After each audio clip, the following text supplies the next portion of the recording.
Know about rolling down in the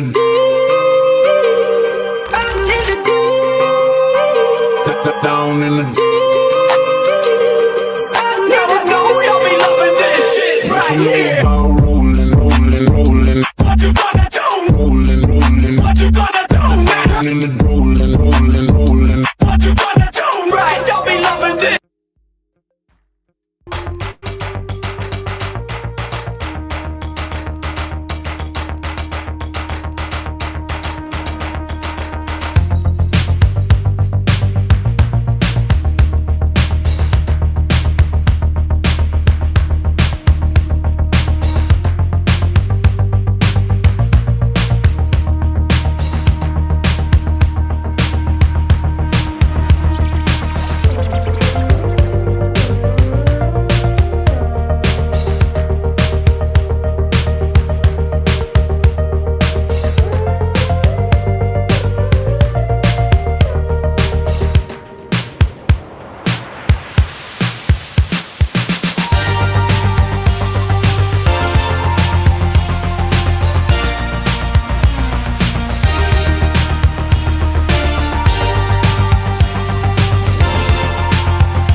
And we are, in the little screen. There we go. We're live, ladies and gentlemen, boys and girls. Thank you guys for tuning in to another episode of Black and Blue. The podcast is just for you, and I'm your host. I'm your motivational speaker, your empowerment coach, your author, and your favorite bakers, Coach Clee, coming at you. I spell my name CLEE, stands for Continuing Law Enforcement Edutainment, because we entertain and we educate. This is Ecclesiastic Crime Code 302, the coldest code switching detectives, and I'm here with you. Thank you guys for tuning in. We're going to have a lot of fun. We got a special guest. Some of you may know her, others of you may not, but we're going to jump right into it. We got to get the intro out of the way first. I'm sorry, but we're going to jump right into it. I hope you guys have your questions ready. We're going to have a lot of fun. It's going to be a lot of good information being shared right here. I'm here. I see Nina there. You're driving home. Simple. I understand. Drive safely. Thank you for tuning in. I appreciate it. But ladies and gentlemen, boys and girls, this is the podcast Black and Blue, where we go live at weekly at 7 p.m. Eastern Standard Time on Thursdays. And when we go live with a special guest, whether they're law enforcement or a first responder adjacent. And we talk about their trainings, experiences, and their publications, whether they're rookie season or retiree. And we're not going to fall short today. Like I said, most of you already know we're streaming on 5, I think maybe 7. I forget sometimes 7 different platforms. We'll go with the lucky number. We're on 7 different platforms. We're on, I forget how many on Facebook. We're on 2 on YouTube, and we're on 1 on LinkedIn. And this will be uploaded onto Spotify at the end of this interview. So make sure, if you haven't already, make sure you tag, like, share, and subscribe. Make sure you hit that like button, because likes are free, ladies and gentlemen. Likes are free. Make sure you hit that like button. We're going to continue sharing great information throughout the day, throughout this course of the interview. All right. So therefore, most of you already know. I know I'm repeating myself. Let me get these banners up here. That's correctly. Let me get this right one. All right. There we go. That's workwithclee.com. Workwithclee.com, because this platform is sponsored by OneWay Publishing. OneWay Publishing is a book publishing company that I got to write my 5 books that you see behind me. And also there's a couple clients that got to make their dreams come true, and their books are behind me as well. Some of their books are behind me. If you ever wanted to write your own fiction, nonfiction, cookbook, whatever it may be, the OneWay Publishing can make that thing happen for you. Their motto is they can turn a mere thought into a book that's bought. So if you ever wanted to write your own book, make sure you go ahead and check that website out. It's scrolling below, and it's also in the comment section. If you wanted to be a guest on here, the podcast Black and Blue, that's the same way that you can apply to be a guest on here as well. And if I don't really do the voiceovers for Sergeant Be Safe anymore. I kind of got a steady script going on. But if you ever wanted to volunteer to be a voiceover for the Sergeant Be Safe cartoon, that's how you would do that. Let me know, and we'll get that thing done for you. All right, ladies and gentlemen, boys and girls, now that we got the intro out of the way, that always gets me. I try and do it quickly because I don't want to monopolize too much of your time, and I always get tongue-tied through it. because it's a fun part, it's a necessary part of the show, but I like to get to the meat and potatoes, so I hope you guys do as well. We're going to be talking about human trafficking. We're going to be talking about signs of it. We're going to be talking about things to look for, what the trends are. I know it's a popular buzzword, but the importance of it. Why is it so important? We have a special guest right back here in the background here. I'm going to bring her to the stage here, but Sergeant Be Safe does have a cartoon, and he just said he wanted to address human trafficking first, his rendition of it. So we're going to play this cartoon quickly, and we're going to keep going with this interview. Ladies and gentlemen, boys and girls, stand by. We will be right back.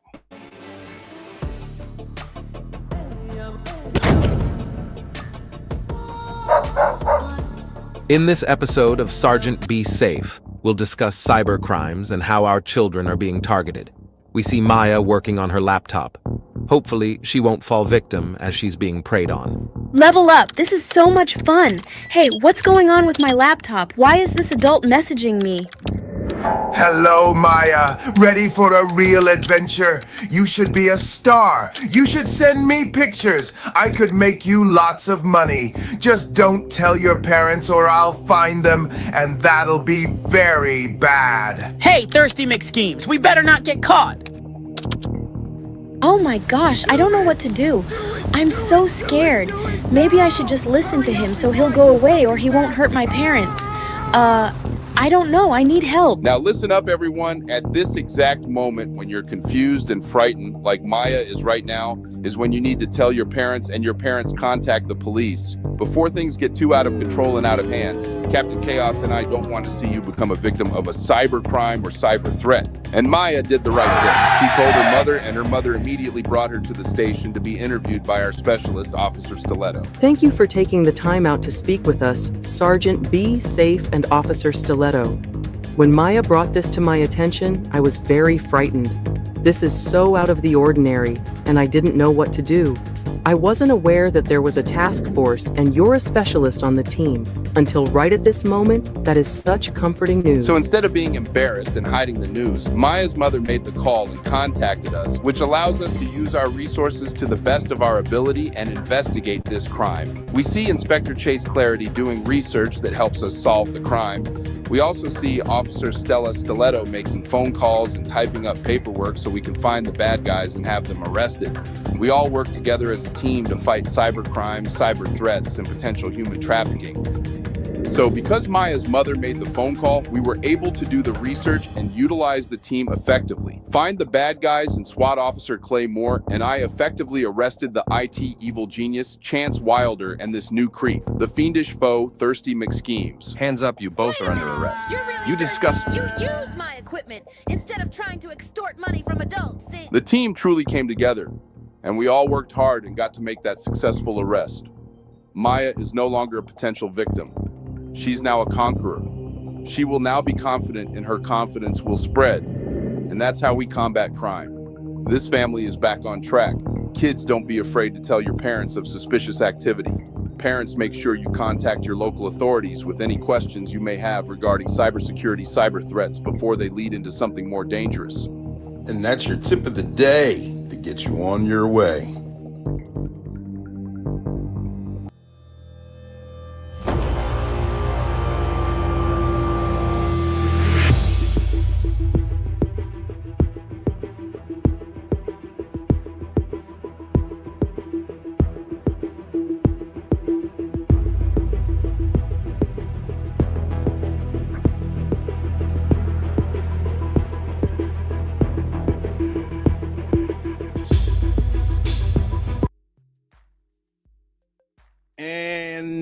All right, there, and we're back, ladies and gentlemen, boys and girls. Sorry about that beeping. I don't know what that was, but everything is okay. I don't know. I got to figure that out. That's happened twice now. But that was Sergeant Be Safe. You guys know Sergeant Be Safe. He's got his own YouTube channel as well, and he likes to give safety tips. Him and his crew like to bring justice. They like to solve crimes, and they give safety information in a fun way. I hope you guys enjoyed that one. That was a lot of fun to make. It's a lot of fun to share that information with.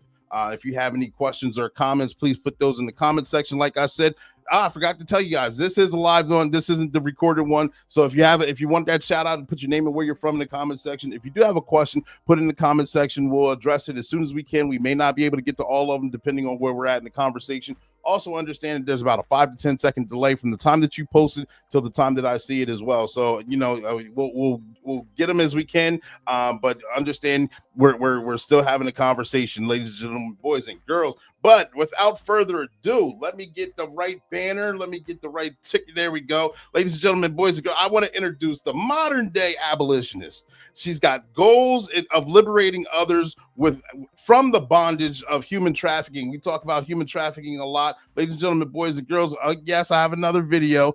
This one, right before I bring her to the stage, we got a brief intro of who she is. And I got to get this video when I first met her at a breakfast speaking engagement. So it's only a couple seconds long. So stand by. We're going to get a brief intro of who she is. Hello, we are here. I'm interviewing Jordan Pine. Jordan, can you tell us a little bit about your presentation that you just provided? Yeah, so I work with Greenlight Operation, and we're a local anti-human trafficking nonprofit here in central Pennsylvania. And we just had an opportunity to speak with the South Central Security Officers Association here about human trafficking, signs to look for, and how to get involved. All right, perfect. And what are some brief, quick signs of human trafficking that you could share with us? Yeah, so signs to look for, as we talked about, is trafficking can happen in a variety of ways, from sex trafficking to labor trafficking, as well as through in-person exploitation online, or even, again, it could happen through travel. And so we talked about things to look for, like somebody that might be in danger, or signs through emotional trauma, physical trauma, fearful natures, and things like that. And then, of course, next steps to take if you recognize that. All right, perfect. Thank you. That's good enough. And we will get right into the main interview right after that. And I'm not lying to you. We're going to get right to the main interview right now. I'm going to bring her to the stage. Give her a round of applause. Jordan Pine. Jordan, thank you for making yourself available and coming on the show. I appreciate you. Yes. Well, thank you for having me. It's a joy. Absolutely, absolutely. And so therefore we got to see a little snippet of the video that I got to take about a month or so ago. But can you tell us a little bit about who you are and how you came up with the inspiring concept for Greenlight Operation? Yeah, so I'm the founder and CEO of Greenlight Operation, and in the work that we do is to really help bridge the gaps in services that we see as it relates to human trafficking. And that spans from education and awareness in the prevention side to legislative advocacy. How can we help change the landscapes of the laws and policies that are in place? But then also there is a desperate need for restorative care services for survivors of human trafficking. And so that is a call that we are working to respond to through the opening of our restoration home in Dauphin County that will provide some wraparound services, safe housing, and a place to heal for survivors of human trafficking. Okay. All right. And what exactly, and this may sound like a dumb question, but I was asked this question before as well. So if we can clear the air, what exactly in your own words is human trafficking? No, that's a great question. And we get that a lot. So you'll often hear human trafficking and modern day slavery used interchangeably. So boiling it down, it's the buying and selling of human beings, and it is happening today. So one of three things does need to be present for a case to be considered a human trafficking situation, and that is force, fraud, or coercion with the intent of selling a person for commercial sex acts or forced labor services. And so, yeah, with that, you're seeing it's transactional. It's a buying and selling of human beings. And the heartbreaking thing is it's incredibly prevalent here in Pennsylvania. And it's not something that's just happening in a faraway land, but it is right here. And we are dealing with more victims that are enslaved than any other point in human history. I remember hearing that as well. I know one thing we talk about, cyber crimes are on the rise. It's $1 billion industry. And also the human trafficking, human sex trade, slave, whatever word you want to use for it, interchangeable. That's also a $1 billion industry in itself. And it's a shame that it is, because we think we're living our lives just going to work and coming back home and fighting traffic and not trying to get speeding tickets. But there's others right under our nose, like you just said, that are living totally different lives. Can you explain some of the examples or some of the lives that others may be living, at least right here in this area? Yeah, absolutely. So yeah, just to reiterate what you said, it's a $236 billion criminal industry. It's generating more than the music industry made last year. So there there's a lot of money to be made off of exploiting human beings. And it's sad that that is something that others are doing to harm others. So what does it look like here? What does the life of that entail? It is something where I'm sure you might leave this podcast episode and have more questions than you do answers. So I will apologize in advance, because it is like peeling back layers of an onion. There are so many different layers to human trafficking. So you've got two primary categories. You've got sex trafficking and you have labor trafficking. Okay. Now, internationally, you will see forced marriages also included in that, but the United States does not yet recognize forced marriages with the human trafficking category. So we're going to talk sex and labor trafficking. With that, you could have individuals that are being motivated so they're being exploited through that sex trafficking, which could look like somebody who's being exploited online. It could be in person, at hotels and motels. It could be while on the road and traveling, or it could be in a person's home. It is very versatile in where that can occur. Now, what I was kind of getting to was the vulnerability element and how does a person end up there, which I think we can unpack a little bit later. But they're just, again, many layers. Now, on the labor trafficking side, just as there are many different jobs in today's world, humans can be manipulated and exploited in a variety of ways. So here in Pennsylvania, a lot of ways that we see this are through things like the restaurant industry, the massage and spa businesses. We might see labor trafficking. Yeah, I know, we're dealing quite a bit of that. You might see labor trafficking on farms and through agriculture, or through entertainment. That might be maybe for those temp jobs that exist at concerts or carnivals or things like that you might be enjoying when you go to the boardwalk on vacation. Again, it's that sex labor trafficking, individuals that are being exploited through force, fraud, or coercion. But something I do want to note is when it relates to minors, there is a bit of a difference as it relates to the definition of trafficking with minors. So any minor who is engaged in a commercial sex act, that is, the buying and selling of themselves, whether we say that they are consenting or not, the reality is our law does not see it that way. Any minor who's engaged in a commercial sex act is automatically deemed a victim of human trafficking. So that means that there could be minors trafficking minors. That might look like a ticket to a dance that's being exchanged for sex. It could be clothing that's being exchanged. Anything that can be used as a form of currency to buy a child for sex is considered human trafficking, and rightfully so, because we are seeing 1 in 4 cases involving a child. But a lot of times when we don't know what to look for and we don't know what it is, it's not being recognized, and perpetrators aren't being apprehended if we don't know what we're dealing with. Yeah, exactly. I know. And not knowing exactly what we're dealing with or what to look for. What are some, could you touch on some common misconceptions on what human trafficking is or is not? Yeah, so I think one of the first ones, which I addressed earlier, is that it's only happening overseas, or it's happening in developing nations. That's a really big myth. It is happening here in the United States, especially in central Pennsylvania. In fact, America is considered a top consumer of victims of human trafficking, which is just, it's heartbreaking. You certainly don't want to be known as top ranking for something like that. Yeah. Another misconception is that it often involves travel. While it can involve travel, it doesn't mean that it always does require travel. Again, with the advancement of technology, I know in the cartoon that you showed, it showed some grooming happening to a minor, and that's real. That happens to children and to adults. Where exploitation can occur online. You're never even leaving your home. The parents could be in the home when it's happening and they have no idea. Yes, travel can occur, but I think if we're only focused on the travel side of it, we're missing a major portion of where human trafficking is occurring. And then while there can be a lot of other misconceptions, I'll address two more. So the other is, we think that it's kind of the stranger danger, that it might look like the movie Taken or the movie Sound of Freedom, where there's this elaborate abduction scene and somebody is being whisked away, and and you've got this big elaborate rescue that occurs.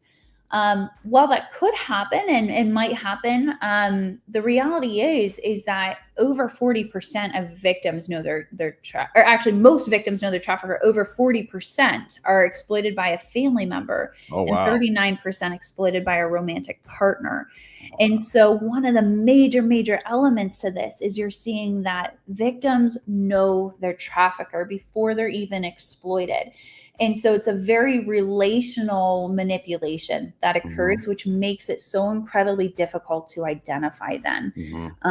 But that final myth I was going to address is that it's only happening to foreign nationals or individuals who have maybe immigrated to the United States. And certainly immigration can carry vulnerabilities for an individual, but it also happens to U.S. citizens and those who you might not consider it occurring to. It can happen in any socioeconomic status. There are vulnerabilities that can exist in anybody's life, and those vulnerabilities could look like loneliness. It could look like a need for belonging, or it could be some of those essential pieces of food and shelter and things like that. But yeah, anyway, I could go on and on, but those are a few of those myths and misconceptions that we certainly run into quite a bit. Well, thank you for sharing that and bringing that to our awareness. One thing that just resonated with me, and I believe you said it before also, before, of course, during the speaking engagement, is that about 40% or so, you said victims know that their accuser or the suspect itself.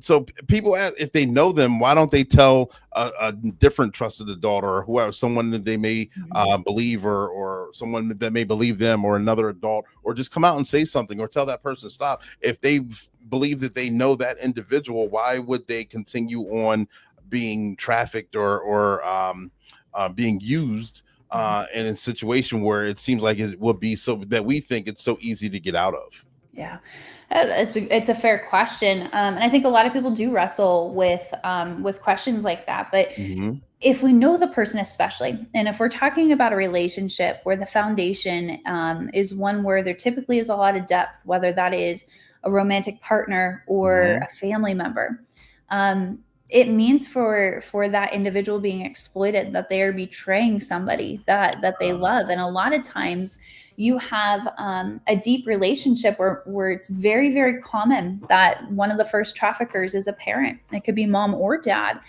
And when you're dealing with that, and it especially when it starts in adolescence, and that is really the relational dynamic that you know and are aware of, you might not know different. You may not know that that's not a healthy way of living. I'm sure there are things that are being flagged and you're like, oh, but it could be the feeling of betraying somebody. And we can't minimize that manipulation, especially if the person has really used even their love and sense of connection as a reward and punishment system. That runs deep in a person. This is very deep manipulation. It could be fear or betrayal, or if you turn on me, you're going to be alone. You're going to be turned into Child Protective Services and you'll never see me again. And aren't I better than a stranger? I mean, there's so many different lies that get spun to a person. And then when they're being abused in some of the most intimate and horrific ways, you're not always thinking straight. There is a very big reality of Stockholm syndrome and a lot of trauma bonding that occurs in that time frame. But especially if it's starting in adolescence, you're forming key relationships around abuse and trauma, and may not even know any better of what to do. Yeah, it's such a shame. Thank you again for addressing that as well. But you would think that something that would be so easy to walk away from or get help from can be so very difficult, especially if you are young and that's your normal way of life. You may not know any better. Like I told you before we got started, I had a couple questions throughout the week on what a lot of parents or community members of the public had a couple questions on what signs should I be on the lookout for? How can we raise more awareness about this? Or what can I do to help? Well, those were like some of the top questions that I was getting. Could you address any of those or bring any attention to that? Yeah. So to address the signs first,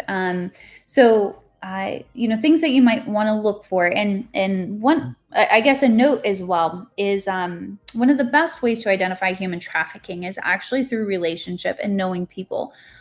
When you're building trust with a person and you have a healthy dynamic and relationship, somebody is going to be far more likely to share things with you than noting just some random signs and cues. So this is especially, if you're in a dynamic where maybe you do have a family member who's being exploited, but maybe you're the aunt or the uncle in this situation, or maybe you're a grandparent or the other parent, and you're picking up on these signs, being that safe person, recognizing it and opening up the line of communication is going to be major, and hands down is one of the biggest things that conquers this and allows for a person to feel like they can come forward more than anything.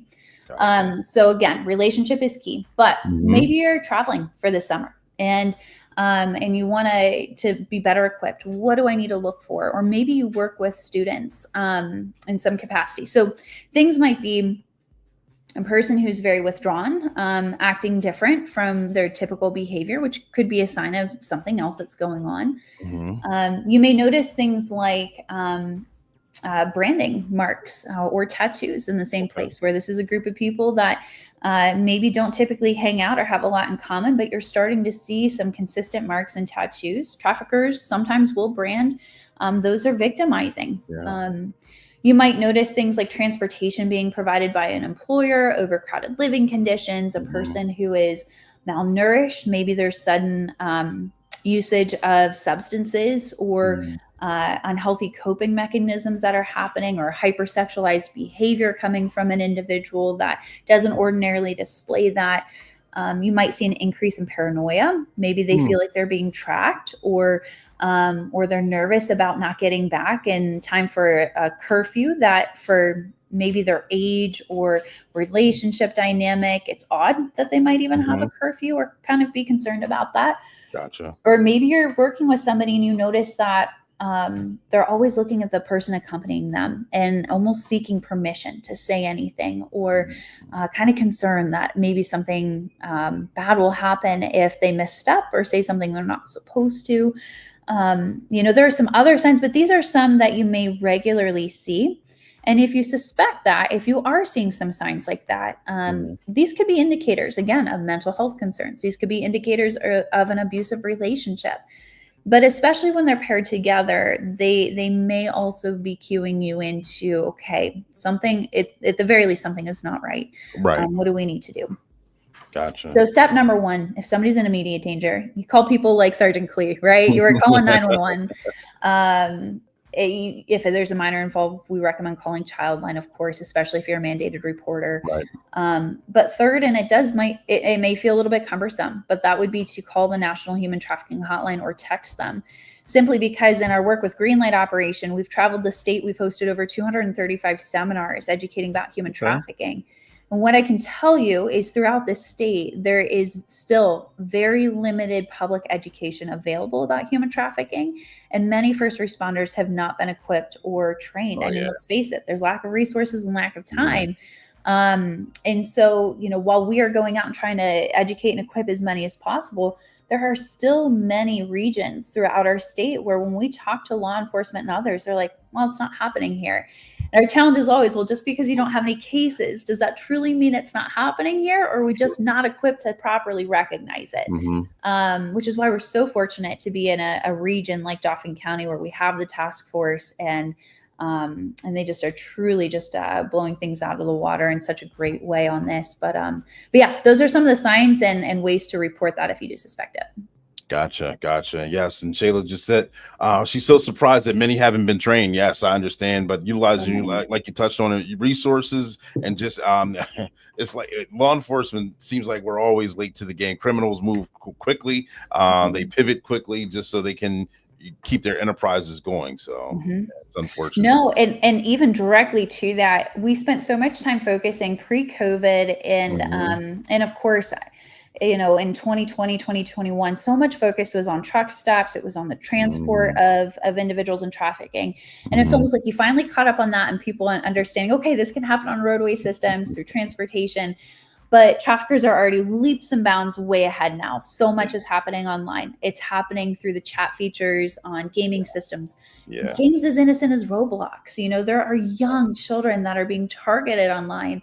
And that's another sign. If a child is feeling like they always have to check in online and there could be consequences to that, or there's an anxiety surrounding it, maybe it's a sign of cyberbullying, something there, but it could also be a sign of a predator that is really pressuring that child online. And if they're not getting that person what they want, you know, they're threatening them in a variety of ways. So yeah, it's so much has moved online and gets harder and harder to detect. But hey, we're not losing hope. Yeah, you're right. I know. I dealt with that while working. Actually, a juvenile was on one of the social media platforms. They received a message from another juvenile who was very nice looking. Thought that they sparked up a small conversation, and it instantly went to exchanging of pictures. We'll say the bad guy juvenile was sending explicit pictures first, and then the innocent juvenile decided to send some back in return. Therefore, that bad guy juvenile ended up finding information about them, the family locations that they frequent, and things like that. To the point that I'm trying to get at is that juvenile was ended up being extorted or sextorted through the pictures, and I'm gonna email this to everyone you know if you don't pay me this amount. And that juvenile did tell their parents, and you know, it started a whole investigation where we had to get search warrants and find IP addresses and things like that. So there are ways to investigate it, but I know it's still more primitive. For one, for two, it has to be brought to it has to be awareness needs to be brought to where people need to not feel embarrassed or shamed and explaining or telling their story to the right authorities. Yep. And especially when dealing with juveniles, you know, they're embarrassed. They feel shame. They don't want to tell anybody, especially if they feel like in telling what happens is going to cause an explosion at home or some type of fight. They don't want to do it. But we are starting to see, and again, research it's growing in the field, still fairly limited, but the term you use, sextortion, there's a lot more research that's being done and starting to show that this is happening actually quite a bit more to young men and boys, where a lot of times we focus human trafficking on women. It certainly still happens to men. But with sextortion especially, we're seeing it happening to young boys. But a correlation between that and suicide rates sometimes is as soon as 2 hours after there's been an exchange, because they feel that deep shame and embarrassment and they don't want to tell anybody. And so that's where having those open lines of communication with the young people in our lives can quite literally be a situation of life or death for them, and feeling like they have a safe place to talk. And it makes your job easier too. And then actually knowing, okay, we do have to go after a perpetrator, you know, because you can only do so much if you're not aware of what's going on or who's being targeted. Yeah, and with social media being the lifeline for a lot of juveniles as well, it is necessary to have these incidents reported. Yeah. Absolutely. One thing you touched on again, how traffickers like to brand the individuals being trafficked, whether it's tattoo or markings or whatever it may be. It reminded me when I was on the drug task force that drug dealers actually like to mark their product. But so it's interesting, the correlation there. But I know the war on drugs is still continuing, and that's still an ongoing fight. But this industry actually is leaps and bounds over the drug industry. Can you explain potentially why that is? Yeah, you certainly see a correlation between the two, but unlike drugs and substances, a human can be used over and over again. And so criminals are recognizing that it's a bit of a more lucrative business. And especially as awareness stays, now we're working to raise more awareness, right? But right now, less than 1% of victims of human trafficking will ever be extracted or leave their trafficker. And we get that statistic from the Department of State. And that is due to lack of awareness, lack of training for first responders. It's due to lack of aftercare services. If a survivor does not see a way forward for themselves, why would they ever leave if they feel like, okay, I'm going to go from one problematic situation to another, they're kind of picking their poison, and they're like, well, at least I know what to expect here versus having to be on the streets again and going hungry and everything else. And so we have a lot of work to do to show survivors and others that there's a way forward. But all that to say, yes, human trafficking, it's a lucrative business, and you will often see drugs and trafficking going hand in hand together. Gotcha. Was with you working in this line of this industry itself, trying to correct to be an abolitionist and trying to get people free as best as you can, do you have any success stories that you can share with us? Yeah, so we are in the process of opening a restoration home to serve survivors of human trafficking. This will be a home that is providing about a year to 18 months of healing and recovery. Because as you can imagine, when you've gone through something like human trafficking, you are being abused and exploited in some, again, as I mentioned earlier, some of the most intimate and horrific ways. We've had some survivors who have shared with us. Now, these are things that we do not ask of them. But there are times that when you're just giving a listening ear, they're willing to share. And I do have permission to share this. And I believe I shared it in our seminar together. But one young woman noted that she, on a weekday, had been forced to sleep in a 24-hour period with about 10 different men in just, a 24-hour period. And weekends, she was expected to be with anywhere from about 20 to 30 individuals in one 24-hour period. So you think about the toll that is taking on a human, on their body, on their mind, and especially if this type of abuse started in adolescence and they're now in adulthood, we're having to unpack so much trauma. There is an entire person that is in a way getting rebuilt. And so a restoration home is focused on providing a safe environment and safe housing, but also wraparound services that are going to help a person through that trauma therapy, counseling, job skills, readiness training, and actually helping them get a job so that they, again, are equipped for that life of independence. So the home is set to open by the end of this year. But in the meantime, we've been able to serve survivors through reports and referrals. Just a few weeks ago, we were able to help a survivor get a car so that she was able to drive to work, where she was spending over $600 a month in rideshare services. And for somebody that's already accomplished so much, to then have that type of setback can be devastating. So we helped her get a car, and it was just wonderful to be able to play a small part in her story of healing. So from that end to even the education piece, where we're in schools, we speak with students. We have a curriculum specifically for middle school and high school students. And then we also have a certified curriculum for teachers and educators as well. And even in those, it's not uncommon within 48 hours of hosting those seminars for reports to come forward and people to feel empowered to speak up and to file that report, which makes such a huge difference.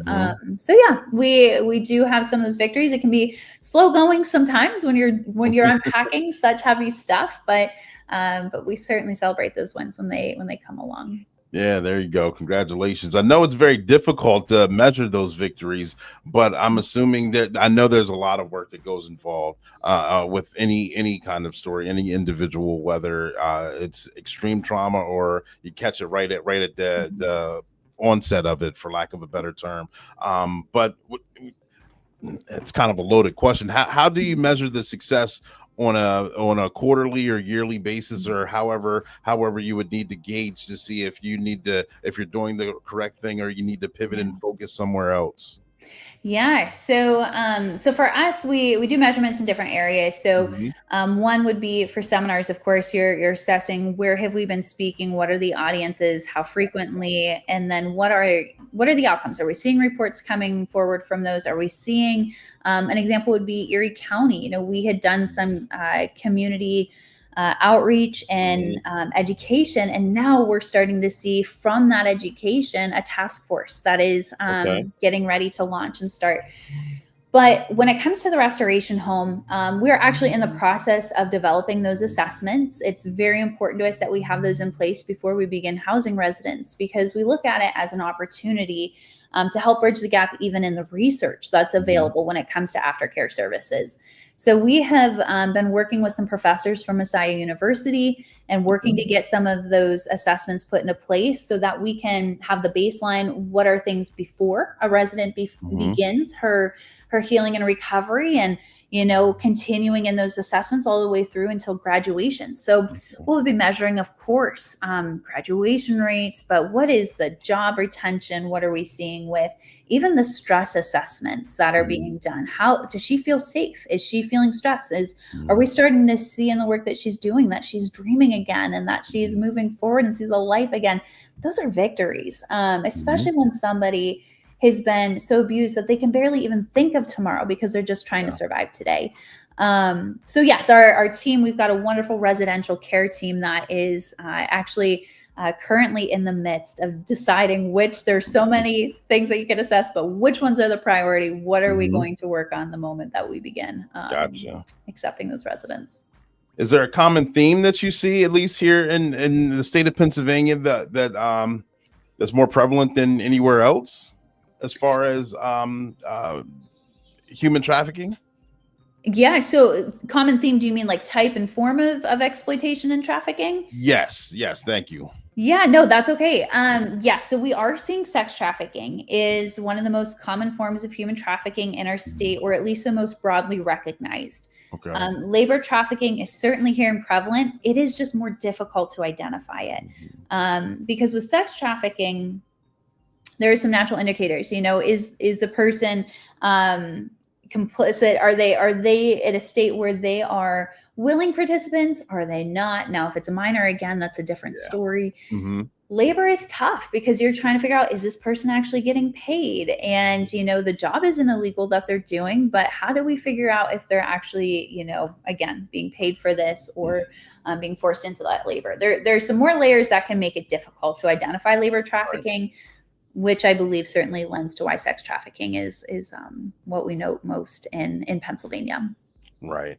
And I remember during the seminar that you put on that some things that resonated with me is that, of course, we think of I think of at least a lot of kids or juveniles being used by either adults for whatever reason, more than likely sex trafficking. But then you brought it to my awareness as well. Certain things to look out for. Is there an employer that's living with their employee for not roommate purposes or things like that without putting too much, putting other information out there, or just signs like that you may see your next door neighbor is a stay-at-home mom, but they never come outside for whatever reason. And there's a constant flow of what I would say a red flag or a red ball for illegal drug activity. Someone's pulling up to the house, they're there for a couple minutes and they leave. You would believe that a lot of hand-to-hand transactions go on. But now, I mean, you can actually kind of think outside the box a little bit more, and maybe it's something a little different. Maybe it's not the norm. It's kind of a different way of thinking than at least what we've been taught or trained. Yeah. Oh, yeah. And it can get tricky. Like you said, it could be an employer who's living with an employee. And even if you think of certain restaurants, it's not uncommon. Maybe it should be something that we're a little bit more aware of when you're seeing vanfuls of individuals getting dropped off to a workplace. It's odd. What's going on there? Or even to a massage business. My goodness, we are dealing with so many illicit massage businesses right now. That is one of the top ones that we're seeing a lot of the sex trafficking and labor trafficking both occurring. And part of that is, part of Greenlight's work is we do some of the legislative advocacy, and we know law enforcement they're like, hey, listen, we're aware of this. We're seeing it. Yeah. There are a ton of resources that are going into sting operations.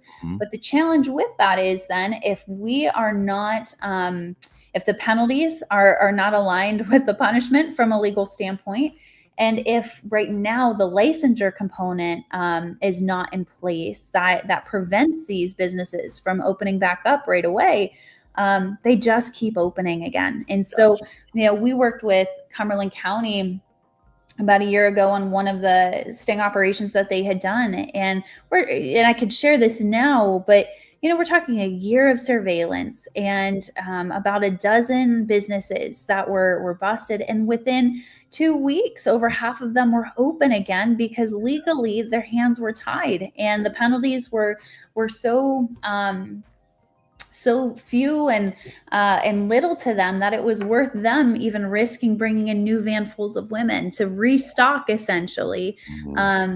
Because again, right now there are not those licensing requirements that would help prevent that a little bit more. So that's one of the pieces of legislation we advocate for, because of that feedback that we get from law enforcement and others. Yeah, I know. Similarly, I remember we had problem businesses and jurisdictions where I worked, and doing all the, like you said, the surveillance, the research, and finally getting the search warrants, and finally getting it to have that great night where finally we get to make the arrest, we get to shut the business down, and then the business owner sells it to best friend, cousin, brother, and right back again. It seems like the very next day they're open for business, and it starts the ball rolling over and over again. So I can understand how frustrating that may be. It is. And to even keep peeling that layer, the onion layers back, as we were talking about, we've talked about trafficking from a standpoint of it can happen through romantic relationships. It can happen with family members. It can happen with peers at school. But another thing is, it varies sometimes even within the different forms of exploitation. So in these, especially, we're seeing more organized crime that's present in these sort of situations. And so, it's just, you can have gangs that are dabbling in it as well. And it isn't, sometimes, yes, it can be the one-off. You've got one person who's being exploited within a family, or you could have multiple individuals being exploited by something like organized crime. And in these instances, you do tend to see a little bit more of that when it comes to the illicit massage businesses as well. So they're well-funded, and they're able to really work through those court systems, and they've got their replacements very quickly. It's a very unfortunate, well-oiled machine within that criminal enterprise. Yeah. And so it leads right into my next question on what kind of laws do apply and are very effective, and what kind of laws would you like to see or advocate for change, or to be more modern or more conducive with the way the situation is now? Yeah, so we certainly, so since Greenlight Operation started in 2018, we have definitely seen some victories when it comes to anti-trafficking legislation.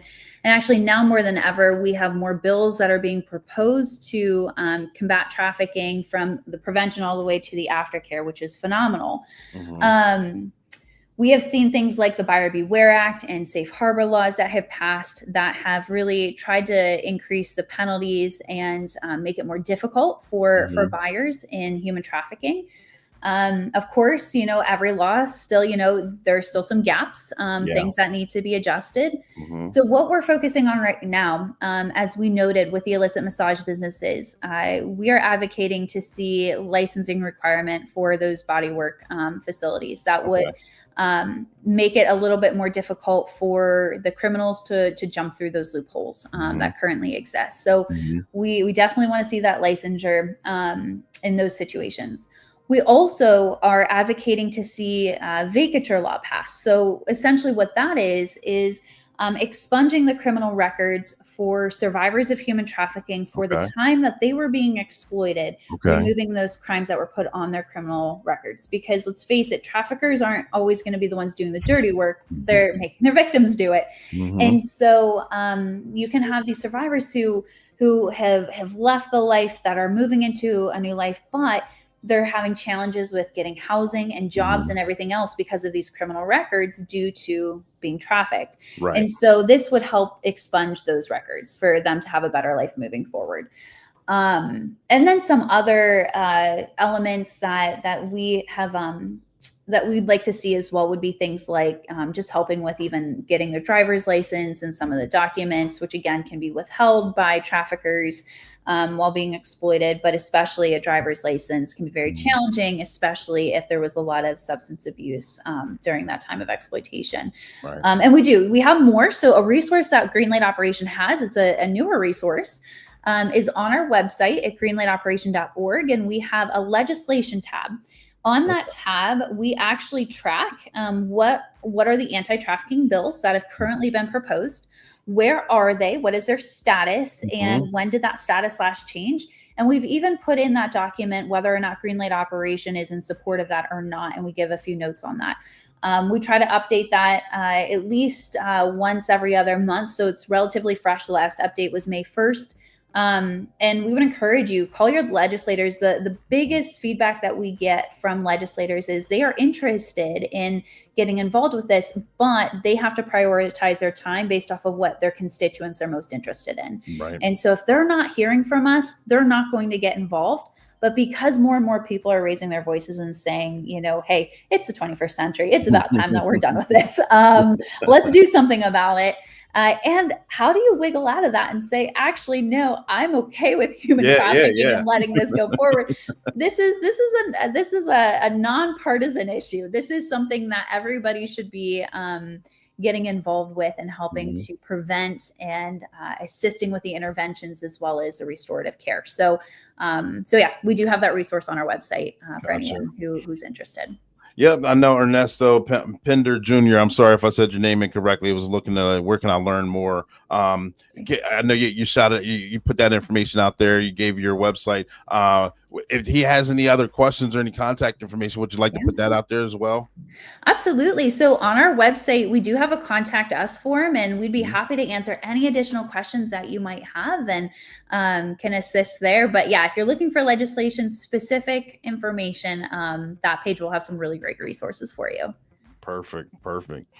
So therefore, I love this question, but I also hate this question because it's kind of a setup question. It's like, in a perfect world, where would you like to see your agency, your business, what you do within 3 to 5 years? In a perfect world, of course, you're like, I want to abolish everything. I want to I get that. But where would you like to see Greenlight Operation move in the next 3 to 5 years? Yeah. So what we'd love to see is really Pennsylvania leading the way in our nation with understanding human trafficking and really leading in the responses that are happening. And I think we're already starting to see that soil getting tilled for that. And there is a passion. And so our desire is to help direct that passion in the most effective manner possible. The other piece would be leading the way and helping others recognize other agencies and other counties throughout the state of how can they help respond to this crisis of there not being enough services to care for the number of survivors that exist and need help.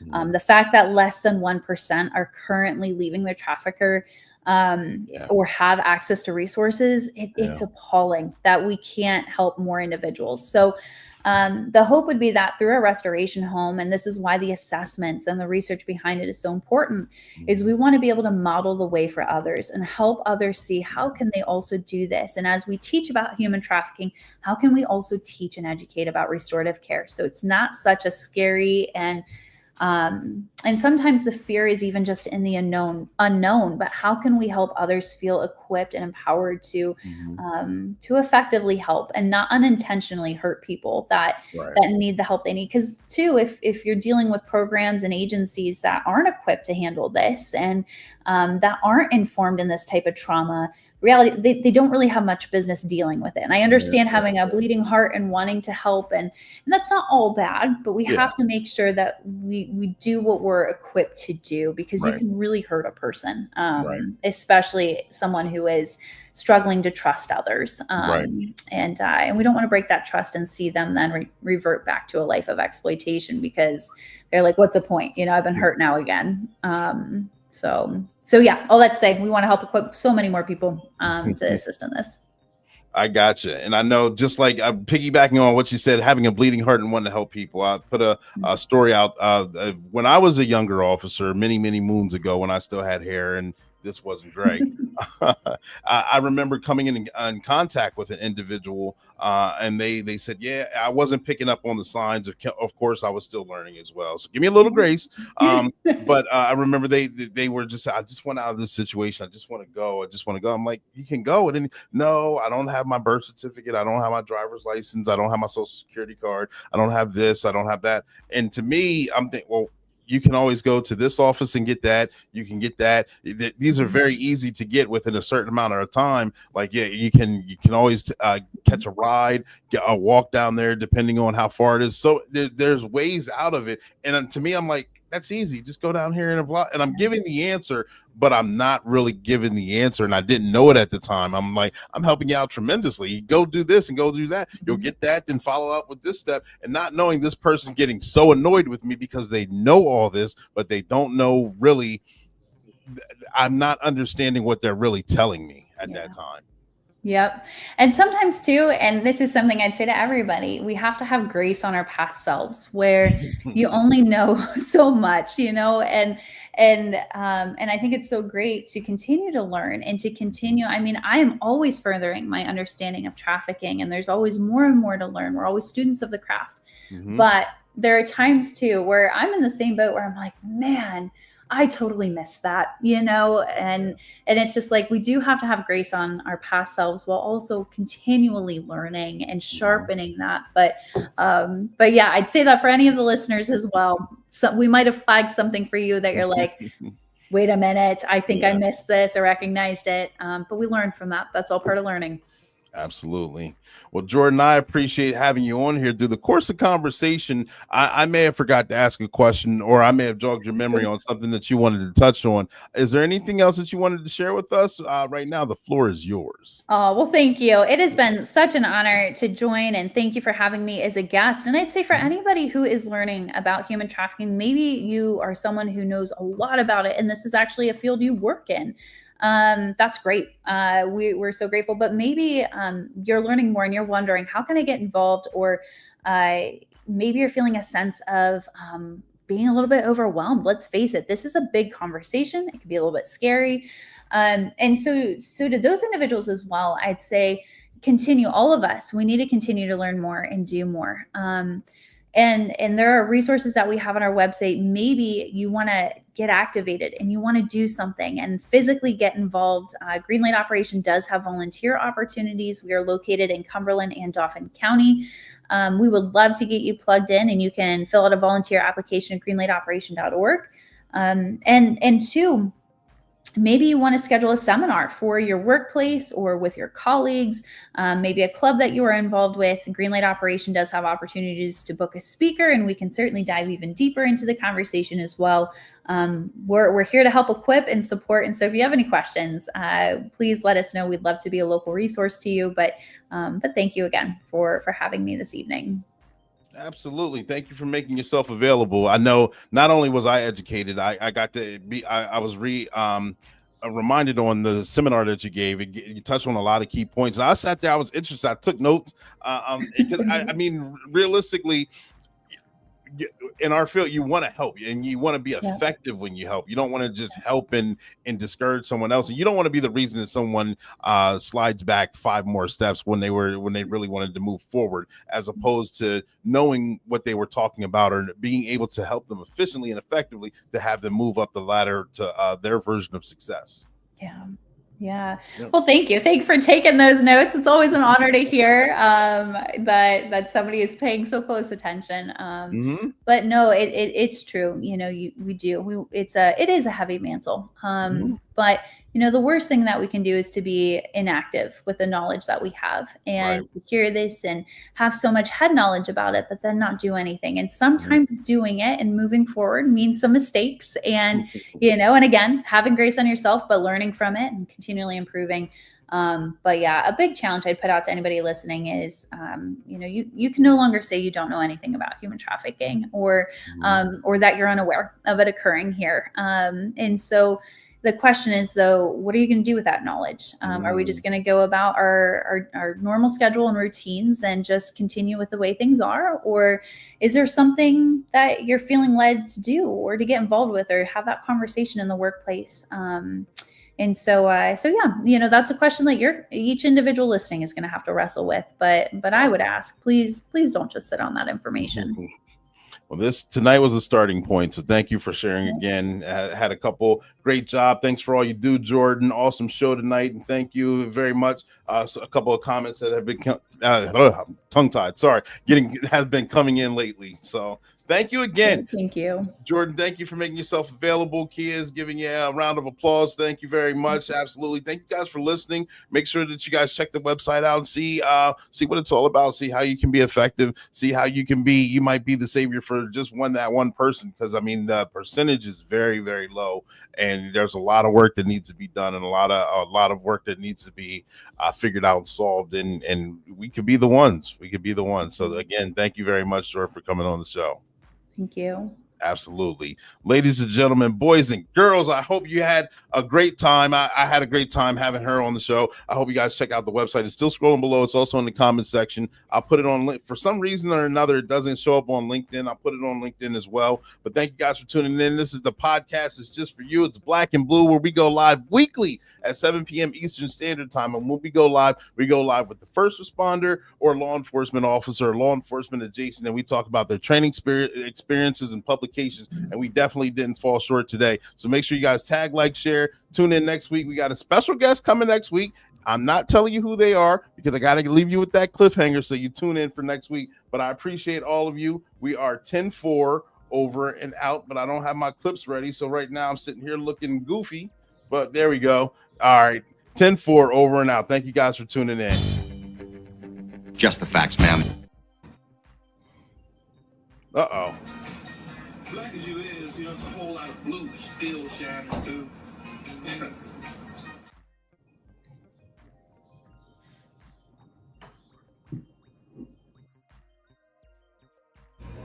I'm not a bad cop. I never once said you were. It would be real simple if the problem was bad cops. It ain't.